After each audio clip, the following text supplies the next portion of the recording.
how to turn off save and play on Terabox. Now, if you don't have a Terabox application yet, just go directly to your Play Store if you're using an Android device. Now, if you're using an iOS or Apple device, just simply go directly to your App Store and just download the Terabox application. If you already downloaded it, make sure that you're using the latest version of Terabox. To double check on that, there will be an update button that's going to be there. Just simply tap on that and it will automatically update by itself.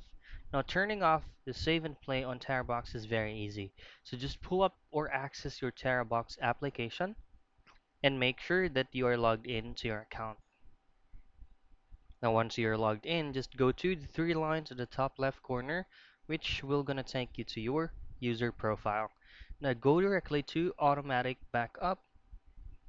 Now, to turn off the save and play is just by simply disabling or turning off the automatic photo backup, the video backup, and all of these settings right here. So I'll just turn it off,